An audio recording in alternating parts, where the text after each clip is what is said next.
Ambi Horonya TV la jeli ke baga bela jeli fu mali kono ani mali koka o bismillah au ka bamanaka kuna foni keneka ka bembi karima maskalo kli wolon place ba flamwa ani kele amina mun kono kuma nyefo au yana bakru ba fola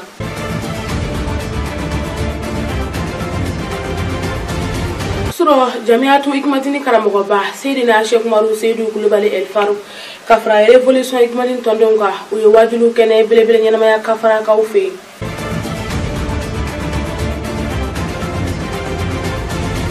opolenko sayidina Sheikh Umaru Seydou Kulubali El Farouk ela Sheikh Umaru Seydou Kulubali alebe Bamako yanga o manyine afaso ko ode hokumu konana atara FORAGE se san fakata se SIELA nomi o miya alere fasoyi o jado be an bolo ko yira awla o de bina ke an ga kuna fona yawla kuma boye amana munu soro ka fara ka jamana kuna fona worola ni ga fara je fa wore ki baraw ka ambe olu kono kuma nyefo awnyana o bismillah ko kura aw ka bamana kan kuna foni kene ka so ni amina munu kono kuma nyefo awnyana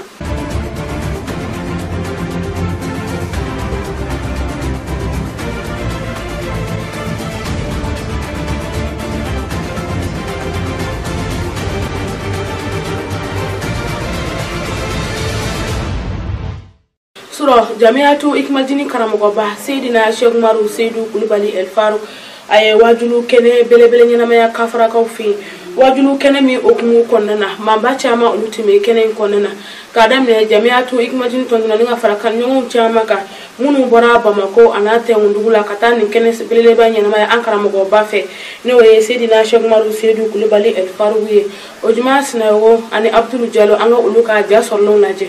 wele sebugu yere marakafo konala ni bela jelimbi adon jitumuna kerenkerenela kafara dugukulu sanfɛ elha Sheikh Umaru Seydou Kulubali ikmaldini islamia manyema silamaya drapo fili ba aye wajulu kene bilibili nyenemaya samedi marsi kalo kile woro san 2021 arajaba kalo kile muga ani fila san 1442 hijira san o san jate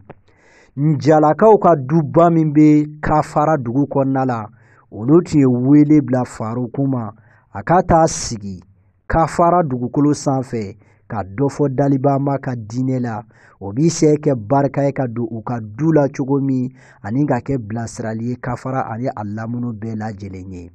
Faruku donna kɛnɛ konnala ka kɛɲɛ kɛ ni nɛgɛ kaɲa 23 waatiw ye o y'a sɔrɔ jamakuluba o kɔni bala ka Faruku makɔnɔ bɛɛ ni nakun don dɔw nakun ye k'a ye Faruku yɛrɛ ye jɔn ye dɔw nakun ye k'a ye Faruku ka lahalayaw bi cogo di nye nin cɛ kofɔlen to a mɛn nka maden k'a ye o seereya caman sɔrɔla kɛnɛ kan Faruku bisimilalen kɔfɛ ka fara a ka délégation belebele kan elha Sheikh Umaru Seydou Kulubali a ye kumakɛlaw lamɛn minnu bɛɛ lajɛlen muɲamuɲana minnu bɛɛ lajɛlen nisɔndiyala ani minnu bɛɛ lajɛlen sewara Faruku ka nali la kafara dugukolo sanfɛ Faruku kɛlen kɔfɛ ka kuma ta a ye kafara bɛɛ fo foliw kɔfɛ a ye kafara jalakaw ka hakilina in dɛmɛ ne a bɛ fɛn yira o ye don da kelen fɛ ani bɔ da kelen fɛ sabu dubadenw fɔlɔ olu tun bɛ nin cogoya in de la ɲɛnɛmaya bɛ fɛnba minnu ɲini walahi ala belebele min ka bon a bɛɛ yɛrɛ ye muru a bɛ o kɛnɛ de kan o de ye bɛɛ ye muru lafiya ti ɲɛnɛmaya ye abada n'an bɛ ɲɛnɛmaya bɛ hɛrɛ o hɛrɛ nati a ti sɔrɔ abada n'an bɛ ɲɛnɛmaya mɔgɔ bɛ lafiya o lafiya la a ti sɔrɔ abada n'an bɛ muru bɛɛ ye fɛn ba ye a ye Faruku lamɛn ko dɔw bɛ bɛn'a kan hali diinɛ ko dama tɛ kafiriya ni silamɛya ni kerecɛnya ni yahudiyaya hali bolisɔn a fɛn o fɛn b'a yɛrɛ kalama a bɛɛ y'a sabati ni bɛn tɛ hɛrɛ tɛ fe walla fiyati wuli bari do waslama ka siraka slama fe min jore ka bunye fe be slama ka barawla ala tanaya kofe burudi be do faruku سيد الرسول يافو صلى الله عليه وسلم من يري ويشي شما أقوى كصحابه ما تدولا أقوى تاتو مفين فوي مين براجك أقوى كسلي akabu shuyi akabu jagaye akabu hiji akabu sarakati boy ati fuike alai nyina maya konomi babu bunyana atatu mu foi naam lubali wala faruku tarbiyul ghafiluna konna laje muru ale bi hadisi wala musabe muru kala ko aka sahabo ma ayatu mafen voy min baraji ga bodi be ko kira ma ubewa barakaye barawla min baraji ga busili akabu shuyi akabu jagai akabu hiji akabu sarakati boy akabu bara be we sege ka bara jume we bara jume mustafa ami fe ko do rubali kira ko kishin nama baba na mo do ode aw ni nyogo chebe odo faruku aw kebe ka do dakilimbe ka bo dakilimbe aka do de barai mi baraji ga bo ala bulo de aw ka bara be datala faruku kira ya faraka ko sabu islamu na umbe aka do be maliya de be limaniya di pew ka bo aw disku datala faruku ulamuru niyadi sai niyani ta kala je ba do foi ti islam ya bulu bara la minga bu katebe wa bi yirma ya bu de kashi jere kono toro bamurumbe problem bami bi je kono na kera kemeye niya sarada tabani zanve wallahi bi kono doni duru be mariya de no farali hashidiya banyogonna muru nti fe teve je toro be na kera kemeye bi kono doni duru sababu yote ula shuna nisigi ye ben sigidi ben kena do muro wa waju toti minga bukata man be kena amidu go ya rabbi kabila yi ala do fara awni nyo wance beka ya rabbi ala ka ka nyo famu ala ka no kiji shaytan be toroma ka no kiji fomu ya be toroma ala ku ka ala ya bonya kama ala ku ka kira ja toroma kama sallallahu rasul muru kurane mi ga kala wajuru kene mi zigira shwela ani sarakati bunum bibo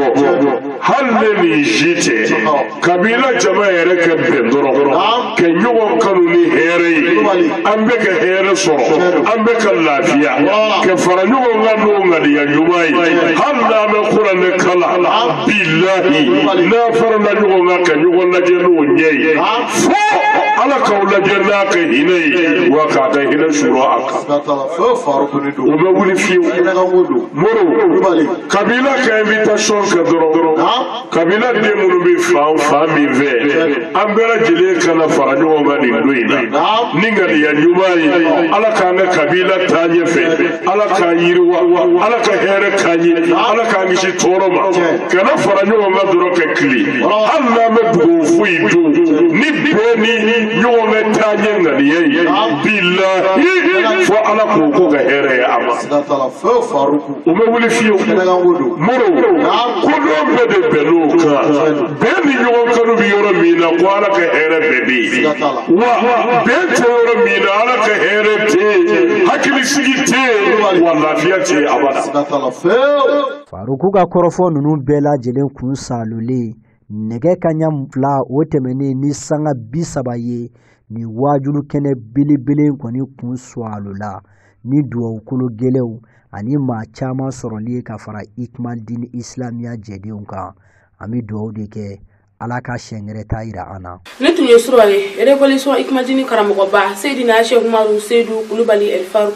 a ye waajuru kɛnɛ belebele min ɲɛnamaya ka farakaw fɛ hali bi an bɛ dugawu de kɛ nin kɛnɛ ɲɔgɔnna caman o bɛ masaramani bolo ala ka o don ne ni aw bɛɛ lajɛlen garisɛgɛ la o bɔlen kɔ i n'a fɔ an y'a ɲɛfana cogo min na an ka kunnafoniyaw daminɛ na an karamɔgɔba Seydina Cheikh Umaru Seydou Kulubali El Farouk a bɛ ka baara belebele boloda nin waati in na a yɛrɛ faso la kɛrɛnkɛrɛnnenya sankaw fɛ ka bɛn tarata ma masikalo tile 2 san 2021 a ye furasigi belebele sen a yɛrɛ ka du kɔnɔna sa n'o ye résidence Farouk yɛrɛ kɔnɔna ye walasa sanka bɛɛ lajɛlen bɛ se ka ji sɔrɔ cogoya min na révolution ikmadini karamɔgɔba Cheikh Umaru Seydou Kulubali a bɛ Bamakɔ yan nka o ma ɲinɛ a faso kɔ o de ye senfɛ ba Seydou Kulubali fo ka taa fara Fuseni Keyita kan olu y'an sama jamana ne ni aw an ka ɲamada o ja ninnu fɛ. Tanu bɛ Ala ye, Ala min ka layiru talen bɛɛ dafalen no, wa yɛrɛsagokɛ masa don. A bi kobaw latigɛ ani a bi dayɛlɛlibaw kɛ a ka jɔn ye min mana ja. Seydina Cheikh Umaru Seydou Kulubali Farouku, Ala ye kobaw ni dayɛlɛlibaw latigɛ belebele ye.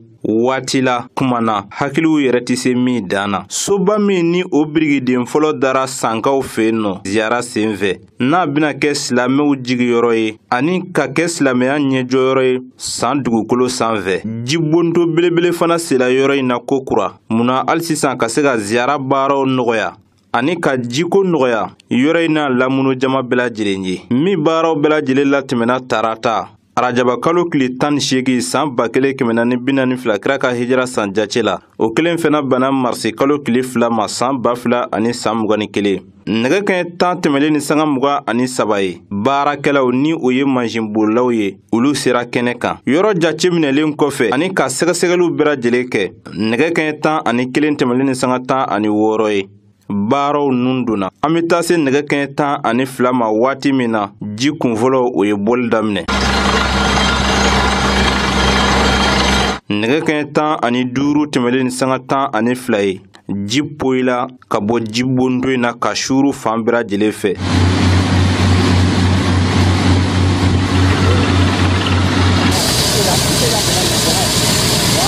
ji sanuma ani ji timima min b'a la wasa san révolution ikmadini silamɛya tɔnden minnu bɛ yen nɔ olu ye u ka nisɔndiya yira nin waleya in na kosɛbɛ nisɔndiya belebele min ne bolo nin baara in na sɔnni ka don kuma kɔnɔna na n bɛ foli ta ka ɲɛsin an ka sago ɲuman ma n'o ye Cheikh Umaru Seydou Kulubali El Farouk an dajuru minɛbaga an ka sago ɲuman an bɛ foli kɔrɔkɔrɔ ye kosɛbɛ ale ka foli ye anw fɛ o ye fitiriwaleya ɲɛsiranya de a bɛ komi ni misiri su bajira e ti bɔ ni fɛn ye cogo min na donc an ka foli ɲɛsiranya bi o niveau cogo yɛrɛ la ayiwa sɔnni an ka don an tila ni foli la foli kɔni kɔfɛ an bɛ nisɔndiya ta ka ɲɛsin a ma kosɛbɛ ji ye nɛɛma de ni ye ala ka nɛɛmabaw lajɛ danfɛn na i b'a sɔrɔ ji ye sigiyɔrɔma 2nan de ji ye nɛɛma de ni ye jiko ta ka adamadenw fɛn fɛn sɛgɛrɛ i ye nɛɛma min ta ka sɛgɛrɛ o nɛɛma o bɛ k'a ye dɔda ye diɲɛ ani lahara an ye nin dɔn a ye ka kɔrɔ an ye nin dɔn a ye k'a fɔ hinɛ bɛ a bolo hinɛ min b'a bolo la a y'a ɲini ala de kama wa a bɛ don ala ko fana da fɛ bon o nisɔndiya min kɔni b'anw bolo k'a fɔ o nisɔndiya o tɛ se ka fɔ ka ban an bɛ foli kura ka ɲɛsin a ma sandugu kɔnɔna na nɔ ji kɔni a kɛra wasa dan ye bɛɛ ɲɛ b'a la FORAGE bɛ cogo min na bɛɛ ɲɛ b'a cogoya la a kɛra wasa dan ye an b'u foli kura ka ɲɛsin ikmadini tɔnden bi yɔrɔ yɔrɔ la san a n'a commune kɔnɔna bɛɛ lajɛlen na ani Bamakɔ a n'a lamini bɛɛ lajɛlen Mali a n'a Togodugu bɛɛ lajɛlen an bɛ foli ta ka ɲɛsin bɛɛ lajɛlen ma dɛmɛ bɛ fɛn fɛn bolila ka ɲɛsin tɔn in ma a yɛrɛ bɛɛ u bɛ ka ta ka ɲɛsin an ma pour que an mago bɛ tɔn ka taa ɲɛ cogo min na a ka ɲɛ ka tɛmɛ bɛɛ lajɛlen kan a silamɛtɔn dɛmɛba fɛn fɛn bɛ yɔrɔ yɔrɔ la bɛɛ ka hakili to ko ninnu ta cogoya la pour que an bɛ se ka an bɛ seko min kɔni a bɛ fɛ a ka ɲɛ ka tɛmɛ cogo min a ka tila ka ɲɛ ka tɛmɛ bɛɛ lajɛlen kan an kɔni ka nisɔndiya kɔni an ka nisɔndiya tellement an nisɔndiyalen don ala an t'a dɔn an bɛ kuma min ta cogo min na an tɛ se ka bɛɛ wasa ka bɔ an kɔnɔna na an bɛ foli kura ka ɲɛsin an ma ka ɲɛsin tɔnden bɛɛ lajɛlen ma bɛɛ k'i cɛsiri ni min ye ala ko ra o bɛɛ y'a dɔ ye cakɛda min ni o yɛrɛ ni baara in kɛ SOGEFOR a ɲɛmaw ye hakililatigɛ di maaw ma ji in cogoya la ani kɔlɔn in yɛrɛ cogoya la bon FORAGE a dunya hakɛ o ye 70 mètres 70 bon an kɔni y'a se an danganiya don a kan an ye ji min sɔrɔ a la ala barika la a ji a ti ja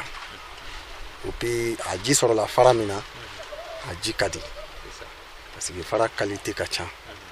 fara dɔw bɛ yen o ye farafinma ye dololiti fara dɔw bɛ yen o ye sisi ye boni fara sɔrɔ la min na ɔrɔsi min na n'ala sɔnna ma a ji ka di yɛrɛ de awɔ.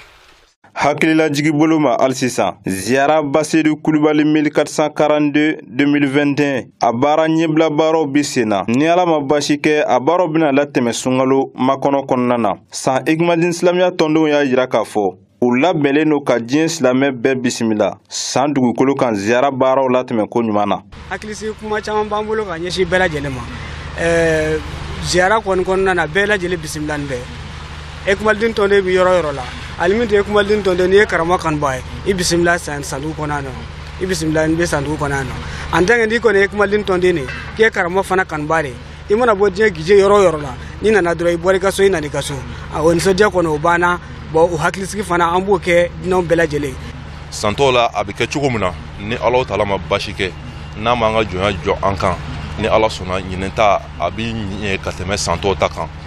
Ko adamaden n'i bɛ baara o baara la i b'a ɲini k'i perfectionner n'o ye ka baara kɛ ka ɲɛ ka tɛmɛ kɔrɔman kan an ye fɛn minnu kɛ ni Ala sɔnna ma défaut minnu yera la an b'a ɲini Ala fɛ ka dugawu ɲini karamɔgɔ yɛrɛ fɛ a ka dugawu k'an ye min bɛ se k'a to an ka se ka kunbɛli kɛ ka ɲɛ ka tɛmɛ san tɔw kan an bɛ wele da kɔni kɛ ka se silamɛden bɛɛ lajɛlen ma parce que karamɔgɔ yɛrɛ ko Ikumadin yɛrɛ taabolo ko tɛ mɔgɔ ni e b'i yɛrɛ ye kira Muhammadu Rasulullah sallallahu alaihi wasallam o ka diinɛ Islam kɔnɔna na bɛɛ lajɛlen welelen don an kana ni ziyaraba in kɛ ɲɔgɔn bolo pour que an ka mɔnɛ bɔ silamɛya la. K'aw hakilila jigi k'a fɔ ni jibondo min filɛ nin ye ni o ye FORAGE ye fɔcogo wɛrɛ la château a dunya bi t'i i jɔ mètre 70 ɲɔgɔnna bɔɲɔgɔnko la a senbaw yɛrɛ ka fɔ la wa o ye hakililatigɛ di k'a fɔ a ji tɛ ja a musaka bɔbaga bɛɛ ye silamɛjɛkuluba Ikumadin Silamɛya ye ka fara u karamɔgɔba kan Seydina Cheikh Oumar Seydou Kulubali Faroko.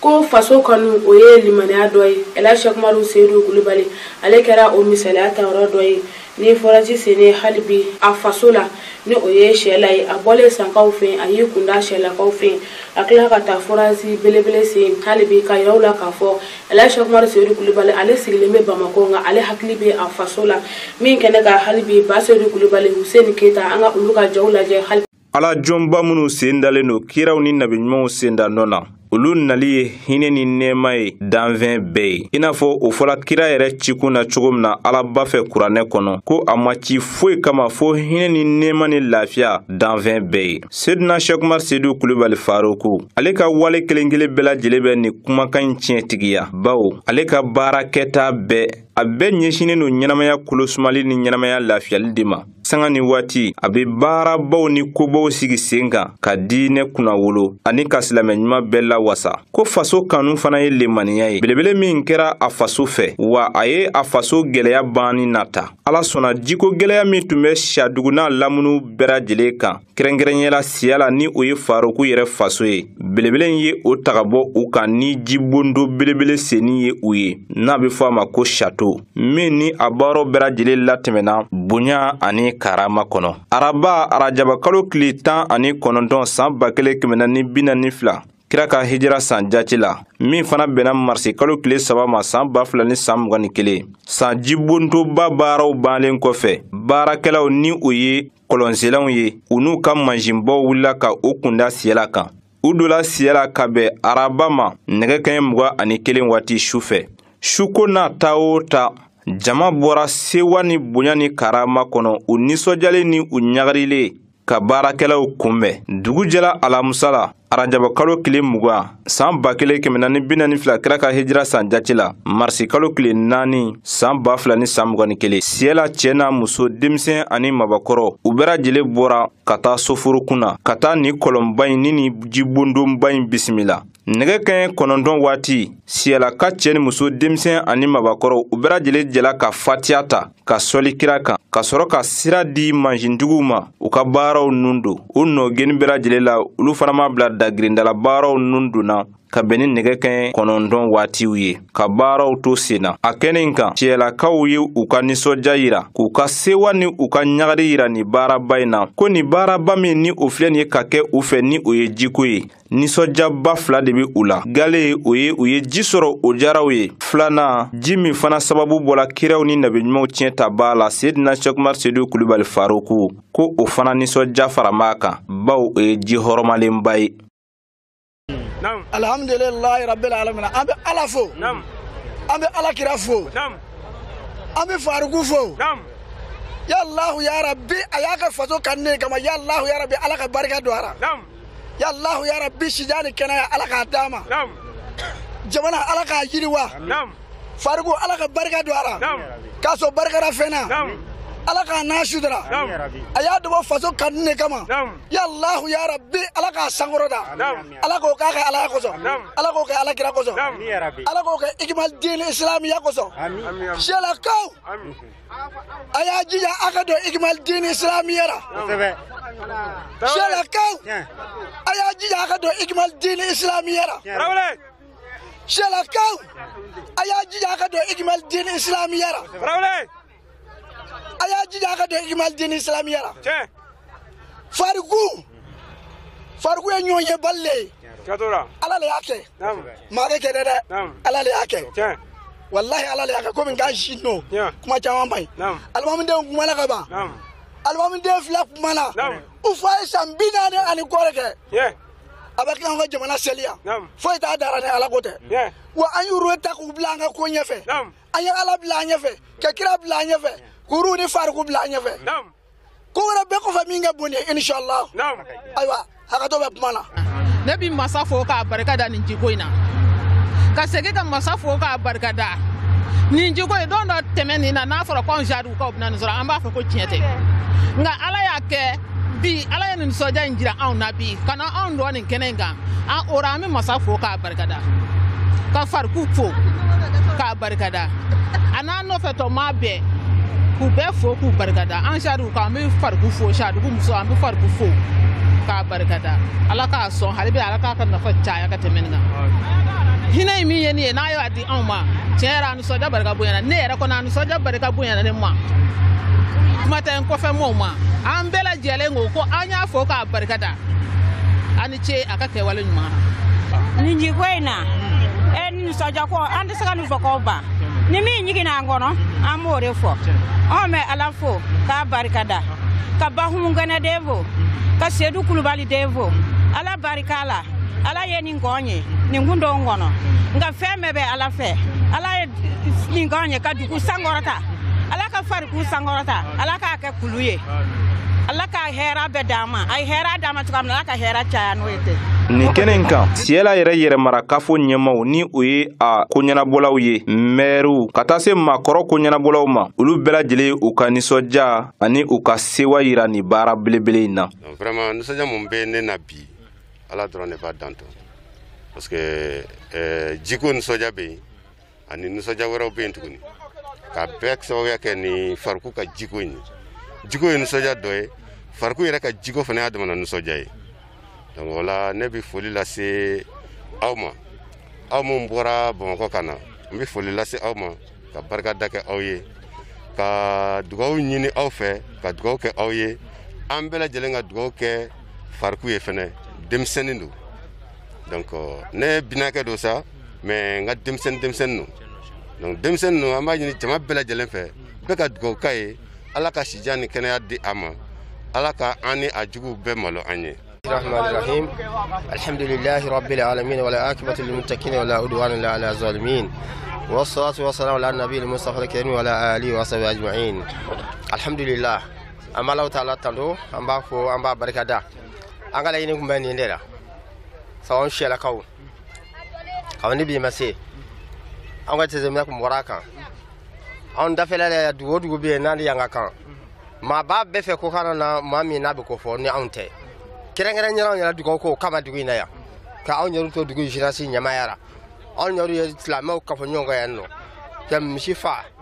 ka qur'ana kala ala ka madama jebi mami gowe on yo keya fofana wanno ala o dia on ma sawa salami ve an bɛ ala barikada n'o ye ala kana nin kɛ a laban ye nin y'a daminɛ ala kana nin k'a la ala bɛ ala k'a ka jidili ye ala k'a ka ɲɛtaa ye maa minnu b'a fɛ tunga fɛ kɛrɛnkɛrɛnnenya ala dugawu k'u ye yan n'ala maa tɔ minnu bɛ hali bi a ye minnu n'o bɛ kɔfɛ n'u bɛna taa ala ka tunga ja bɛɛ la san ye kodɔn ka sɔrɔ dugu in na yan a b'i fɔ de ko sɛnɛ dugawu de kɛra yan ko nafolo ni dugawu mɛ kɛ an y'a ye sisan k'a fɔ sɛnɛ tɛna an bɔ bilen fo nafolo ko dugawu de kɛ an ye misi faw kama kɛ silamɛw kama ka kuranɛ kala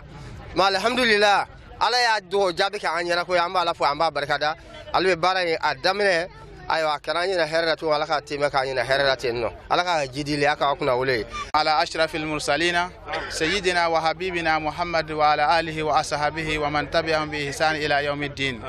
wa ba'du assalamu alaikum tiɲɛna kuma janti ne bolo nusuja barika bonyelen bɛ ne ma hali n tɛ se ka kuma ka d'a kan baara min kɛlen bi a ye ne nisɔndiya a ye ne kɔntan nisɔndiyara dante nisɔndiya min na n'o ye farigu kana kɔlɔn segin an fɛ yan n'o ye château ye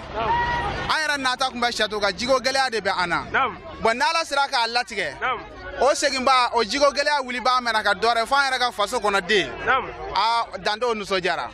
ne mɔgɔ wɛrɛ kun nana kɛ an kun nisɔndiyara mais farigu ka kɛli bolofa faralen b'o nisɔndiya kan an bɛ dugawu ka farigu ye yarabi sijan ni kɛnɛya labanko ɲuman ala k'o d'an ma a y'a bɔ nafolo min na yarabi nafolo ala k'a lataa ɲɛfɛ a bɛ sira fɛn o fɛn diɲɛlatigɛ in kɔnɔ ala k'a n'a kisi a bɛɛ ma a bɛ fɛn o fɛn ɲini a ka ko la bonya ni kɔrɔta la kɔfɛla fɛ yarabi ala k'o bɛɛ lajɛlen nɔgɔya n'a ye ala k'o k'a kɛ ala y'a bonya kosɔn hali sisan ala kana nin k'a laban ye nin ye fitinin de ye ka bɔ caman na a ka kɛtaw la hali sisan an jigi bɛ caman kan an nisɔndiyalenba de don ko in kɛra dugu bɛɛ lajɛlen ka bɛn ni dugu bɛɛ lajɛlen ka kelenya kɔnɔ bɛɛ lajɛlen ka foli bɛ ɲɛsin an ma ko ne bɛ ala tanu alhamdulillah ya rabbil alamin n b'a ala tanu an bɛ min ɲini ala fɛ o de ye nin ye baasi tɛ kɔlɔn ko a diyara n ye fo ka taa fɔ a diyara n ye ale b'a tɔ hɛrɛ min bɛ kɔfɛ ala k'o jira an na an bɛ dugawu don fariko ala ka barika don a la fariko ala ka n'a jɛɲɔgɔn to ɲɔgɔn ye ala ka si d'a ma ka kɛnɛya d'a ma ka laban ɲɛ kuma min bɛ ne fɛ o y'o ye. Nin kɛnɛ in kan hali sisan ɲininkali tɛngula SIELA ale yɛrɛmarakafo ɲɛmaaw la belebele a ye layiru min ta k'a fɔ san o san a bɛna don bako kelen kɛ SIELA dugukolo sanfɛ ka wajulu suba ɲɛnamaya o ko b'u bolo cogo di u k'u labɛnlen don ka belebele ni silamɛ ɲuman bɛɛ makɔnɔ SIELA dugukolo sanfɛ. O labɛnw daminɛna an yɛrɛ fɛ yan ka ban maire yɛrɛ bɛ kɔfɛ ka na o yɛrɛ sigilen don a kan toujours k'a fɔ vraiment fariku ka nali mun kɛlen don déjà parce que hali tɔnsigi dɔw senfɛ dugusɛ minnu bɛ wele maire fɛ tɔnsigi dɔw senfɛ da sera a kumaw ma ka ban k'a fɔ fariku kan ka na faso kɔnɔ ɲinɛ tuguni donc o la an b'a fɔ a bisimilalen don ni ala sɔnna a ma baasi foyi tɛ a ko kɔnɔna na an b'a ɲini Alahu Taala fɛ ala kana baasi k'an si la. Hali sisan hakililajigi bolo ma SIELA jibondoba min filɛ nin ye a sera cakɛda min fɛ SOGEFOR a ɲɛmaaw ye hakilatigɛ di dugumaw ma ji in fana cogoya la. FORAGE in a ji cogoya a ka ɲi kosɛbɛ a ka ɲi alhamdulilayi ji b'a la yɛrɛ de ji min b'a la bɔn ni ala sɔnna ma a ji a bɛ kɛ SIELAfɛnw nafalan ye a ji tɛ jan ni ala sɔnna ma o bi a ji ka di an y'a ji sɔrɔ arizili min na a ji alhamdulilayi a b'u nafa. FORAGE in alhamdulilayi a ɲɛna kosɛbɛ an bɛ dugawu de kɛ ala k'a kɛ dugu yɛrɛ nafalan ye ala ka wa hɛrɛ bɔ a kan FORAGE dunya dɔrɔmɛ mɛtiri 60 la ji b'a la a ka ca kojugu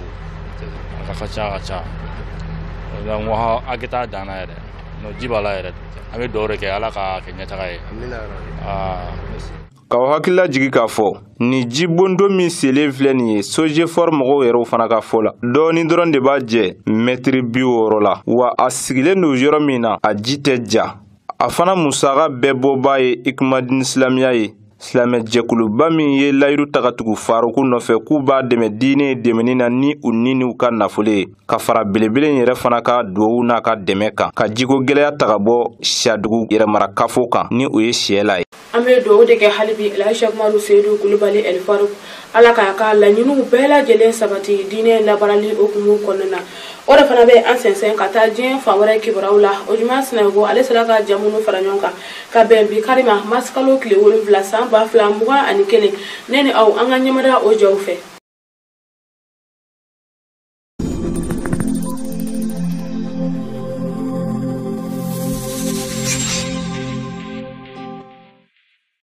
Ambita Kongo ale jamana konnala ni wati na yere mangutu jamana nyema kalafili nata o labɛnw olu bi se kɛ ka ɲa cogo min o baaraw daminɛra maa minnu ka ɲi ka taa wete u ye maa miliyɔn 2 ngɔri 5 ɲɔgɔnna bɔɲɔgɔnko ye dɔgɔkun 2 kɔnɔna la cɛbɔw olu de ka ɲi ka o maa miliyɔn 2 ani ngɔri 5 ka olu kɔni lafaamu ka u ka baara bolodaliw ɲɛfɔ u ɲɛnɛ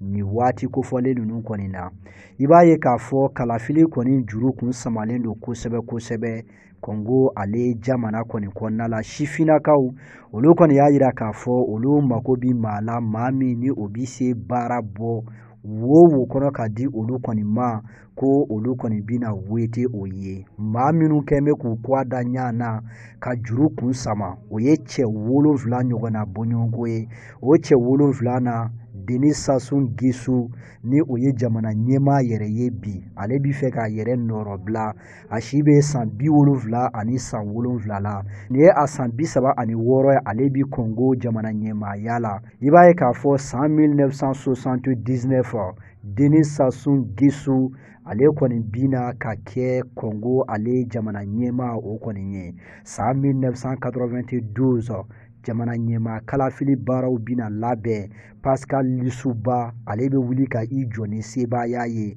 san 1997 i b'a ye k'a fɔ Denis Sassou Nguesso a bɛ sigi ka na i sigi k'a daminɛ o don fo bisa wulikajɔw kɔni bi sen na Denis Sassou Nguesso a ye jamana ɲɛmaa kalafili kalata labɛnnen a ye o sebaaya sɔrɔ san 2002 san 2009 san 2016 ɲina ani maa minnu bi ɲa na o ye maaw ye politikiko bina kun kan minnu fana kɔni jɔda ka bon kosɛbɛ Mathias Ndezon ale ye cɛbɔ ye i b'a ye k'a fɔ ani Denis Sassou Nguesso u ye baara kɛ ɲɔgɔn fɛ ka kɔrɔ waati tɛmɛnenw olu kɔni kɔnɔna la nka u ka jɛn o kɔni nana kɛ pɔti kolonba ye ɲɛjugu bɔnna an bɛ ɲɔgɔn fɛ k'an man di o cogo kelen fana don maa gɛrɛ o fana bɛ yen o ye Guy Brice Parfait Kolela ye ale fana ye maa ye maa min ni ani Denis Sassou Nguesso u ye baara kɛ ɲɔgɔn fɛ san 2016 i b'a ye k'a fɔ ale de wulila ka i jɔ ni jɔyɔrɔ 2nan ye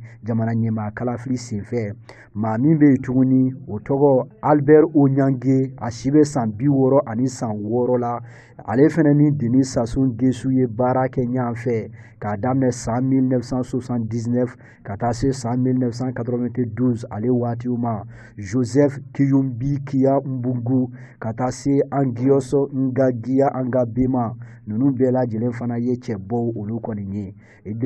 Denis Sassou Nguesso ni waati in kɔni na juru kun samalen don ani ni maa kofɔlen ninnu ni ɲɔgɔn cɛ Congo Brazzaville ale jamana ɲɛmaa kalafili senfɛ min baaraw ka ɲi ka kɛ marisi kalo tile 21 san 2021 ale la.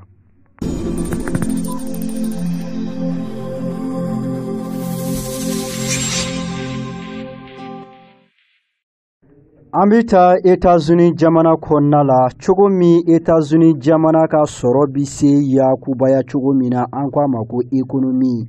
Joe Biden États-Unis jamana ɲɛmaa ye fɛɛrɛ dɔw sigi sen kan min bɛ taa jɔ dolari wari miliyari 1,900 ɲɔgɔnna bɔɲɔgɔnko la ni musaka kofɔlen min filɛ cogo min a kɛ se ta jamana so waribonba kɔnɔna la a bɛ taa da wasadenw olu de ɲɛkun kilenna wasandekulu minnu bɛ yen n'an k'u ma ko sena maaw olu kɔni b'a la k'a baaraw kɔni laraw ye lɛrɛ 9 sigi kɔfɛ ani kuma ɲɔgɔnyaw gɛlɛyalen kɔfɛ u ni ɲɔgɔn cɛ démocratiw ka wasadenw olu ni républicains olu ka wasadenw ni ɲɔgɔn cɛ juru kɔni kun samara kosɛbɛ ka sabu kɛ républicains ka wasadenw y'a yira k'a fɔ ni musaka min filɛ nin ye a tala ka don da ɲuman fɛ o de kama olu bi u ban ka kɛɲɛ ni Joe Biden yɛrɛ ka kɔrɔfɔw kɔni ye a y'a yira k'a fɔ wasadenw u ka ɲi ka fɛɛrɛ ni sabaliw bɛɛ lajɛlen sigi sen kan cogo min ka se ka sira di ni musaka kofɔlen k'i se bɔ a ka se di maaw ma maa minnu mako bi a la a y'a yira k'a fɔ jamana minnu bɛ yen ani marabolo minnu bɛ yen ni musaka kofɔlen de ka ɲi ka tila olu ni ɲɔgɔn cɛ Joe Biden namanya k'a fɔ ale nara maa min kɔfɛ o ye Donald Trump ye a b'a la ka baarabaw boloda nin waati ninnu kɔni na ni sena maaw kɔni sɔnna k'a fɔ musaka ka bɔ a ti da o ma a b'i taa wasaden kulu gɛrɛw ɲɛkun kilenna an ko minnu ma ko chambre des représentants olu fana ye wasaden ye minnu de bɛ nin baara laban ninnu bɛɛ lajɛlen kɔni kɛ.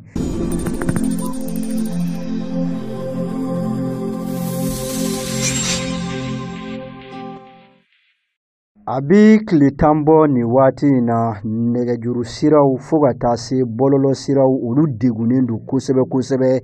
Niger ale jamana kɔni kɔnɔna la nin bɔlɔlɔtigɛ ninnu bi don hukumu min kɔnɔna la o ye jamana ɲɛma kalafili tako filanan jaabiw bɔli ye février kalo tile 24 min kɛra sababu ye ka sebaaya di Mohamed Bazoum ale kɔni ma nin waati in na. Résultat ni o ye sebaaya ye o jaabiw bɔlen kɔfɛ Mohamed Bazoum a yirala k'a fɔ ale de kɛra Niger jamana ɲɛmaa ye fanga senamatɔn maaw olu kɔni kɛn bɛ ka fantan ani 4 bɛɛ lajɛlen kɛ nin waati in na u sennɔ ye Ama Amadou ale min ye fanga senamatɔn cɛba dɔ ye a bi kaso la nin waati kofɔlen in na an donna tile 10 ani dɔɔnin kɔnɔna la nin waati in kɔni na internet siraw olu tigɛlen don Niger kɔnɔna la Niger ye jamana ye bi min tigɛlen don ka bɔ diɲɛ la ka sabu kɛ jateminɛkɛlaw y'a yira k'a fɔ ni bɔlɔlɔ siraw tɛ bi diɲɛ kibaruyaw olu sɔrɔ man nɔgɔ. Mahaman Usman ale min tun ye fanga senamatɔnw ka cɛbɔ ye a yirala k'a fɔ ale kɔni ma sebaaya ɲuman o sɔrɔ fɛn min ye kunnafoni di sɔrɔ siraw ye sa ni o ye Telecom Niger ye Zamani Telecom Move Africa Niger Airtel Niger olu kɔni ma kunnafoniya foyi kɔni di nɛgɛjuru siraw olu tigɛlen na nin cogoya in kɔni na ten o cogo kelen fɛnɛ don Organisation de la société civile maaw olu kɔni kɛn bɛ ka bagabagali kɛ k'a fɔ u bɛna damakasi sɛbɛ walima ka Niger jamana ɲɛmaw wele bɔgɔ jeninen sanfɛ o cogo kelen fɛnɛ don jamana faamaw olu kɔni kɛn bɛ ka u da kɛ u bonbo ye nin waati kofɔlen kɔni na bɛɛ lajɛlen sigilen don sa k'a lajɛ kabini février kalo tile 24 nin waati kofɔlen kɔni na a ko bɛna kɛ cogo di ka sabu kɛ fanga senamatɔn maa caman olu bi kaso la Mumin Burema ale min ye chef d'état major maa ɲɛmakɔrɔ ye a bi kaso la o cogo kelen fɛnɛ don Abdou Mama ale bi kaso la Seydou Tayiru Maki ale bi kaso la fo ka taa se maa caman kɔni ma nin waati kofɔlen in na.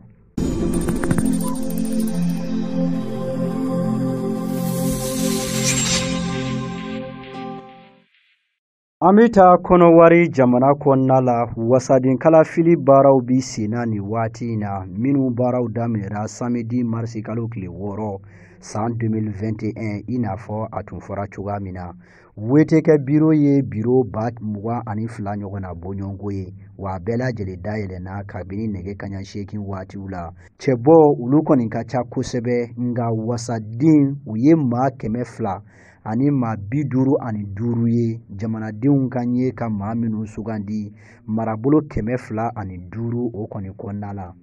bɛɛ lajɛlen kɔni tun sigilen don n'a ye k'a fɔ kalafili baara ninnu bɛna kɛ gɛlɛya kɔnɔna la nka o kɔni ma ye wasaden kalafili ninnu kɔni kɔnɔna la hali n'a y'a sɔrɔ jamana ɲɛma kalafili octobre kalo tile 31 san 2020 o ma taa ni mankan caman tɛ min kɛra sababu ye ka maa 80 ani maa 7 ka olu bɔnɛ u ni na maa 500 olu kɔni banara kosɛbɛ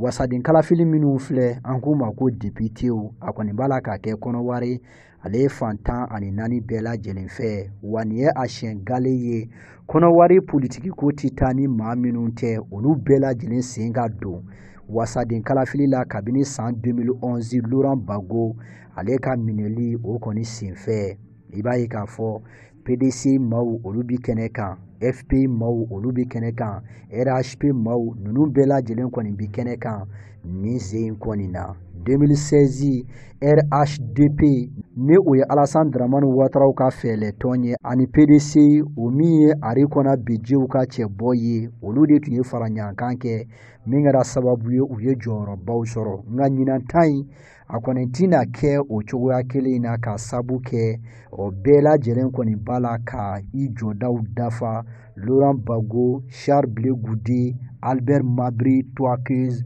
ka taa se Pascal Afin Guessane ma ninnu bɛɛ lajɛlen ka fɛɛlɛtɔnw bi kɛnɛ kan. Jamana ɲɛmaa Alassane Dramane Ouattara a kɔni y'a yira k'a fɔ ni jamanadenw ka fara ɲɔgɔn kan sababu de ye nin ye a baaraw ka kɛ ladiriya o kɔni kɔnɔna la.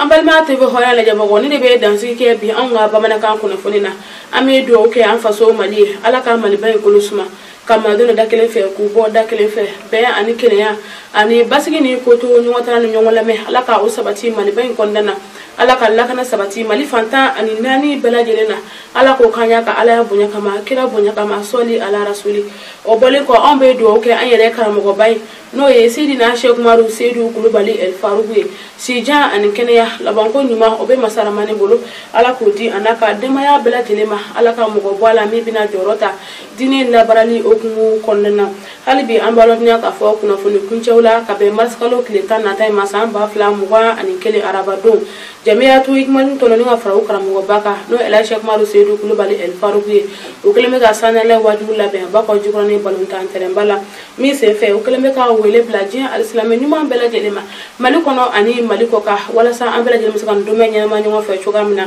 Hali bi an bɛ dugawu de kɛ sanɛlɛ nata in Ala ka o don ne ni aw bɛɛ lajɛlen garisɛgɛ la. O de fana bɛ dansigi kɛ bi anw ka bamanankan kunnafoni na ka bɛn bi araba ma mars kalo tile 7 san 2021 aw kan bɛn diɲɛ waati wɛrɛ ni masaramani ka jɛ.